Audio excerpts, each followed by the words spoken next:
Let's bring in Thabiso Moss, SABC News reporter, live to us now at the scene of this ongoing operation in Stilfontein. Thabiso, earlier on, there wasn't much activity taking place there, but as we've seen over the past couple of days, police are back there again to continue with what we've seen, I imagine, for much of the week gone by. Indeed, Ayanda, as we speak, the police have just concluded their parade this morning. As you can see that there are different police units here in one of these disused mine shaft. It's shaft 11 here in Stilfontein in the Northwest Province. As you can see that there are more police vehicles that have arrived here, meaning more police officers are also here. Like I'm saying, it's police from different units. And what I can tell you now is that only police are here, and we haven't seen any community member in the past just over 2 hours. We arrived here just over 2 hours ago, just before 6:30, but we haven't seen any community members arriving here to resume this operation of trying to rescue and retrieve those suspected illegal miners from underground and bring them to the surface. As we have seen yesterday, 5 illegal miners were brought to the surface yesterday, and that operation ended just after 5 p.m.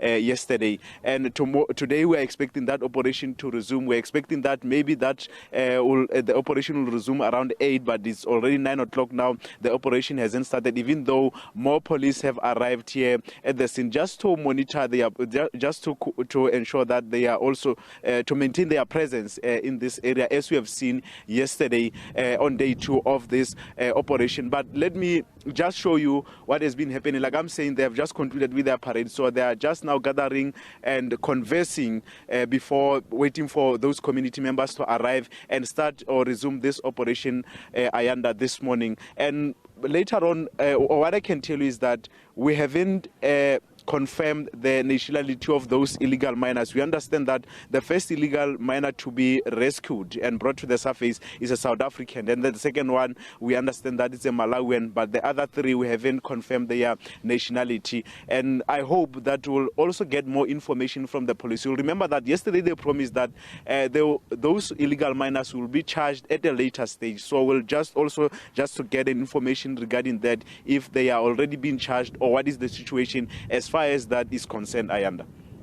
So there's such a charged debate in the public discourse around comments made by Minister and the President Nkumbuzo Ntshavheni speaking about smoking some of those illegal miners out. What do we know, if anything at all, about the state of the 5 people who were rescued yesterday? I'm struggling to hear you at this point in time. I heard you talking about, I think it's the Minister in the Presidency, Nkumbuzo Ntshavheni's comments, if I recall well. But yesterday, we heard from one of the community members. He was unhappy about those comments from the minister, saying it's irresponsible for her to utter those statements, taking into consideration the state of these illegal miners health-wise, that they haven't been getting food as well as water over the past few months. Hence, the community have seen the importance of coming here, gathering here, and come up with this plan of trying to rescue those illegal miners and bring them to the surface. As we have seen on the other shaft, not far from here, it's called Margaret Shaft. We have seen illegal miners emerging from underground and coming to the surface, over 1,000 illegal miners. That happened a week or 2 ago, and is on the other shaft, not far from where we are. And what I can tell you now is that we are expecting the operation to start or to resume any time from now, because we are expecting community members who are leading this rescue operation to arrive any moment from now, Ayanda. All right, Thabiso Moss, we'll keep a close eye on your visuals and the situation as it unfolds in Stilfontein. But for now, thanks very much indeed.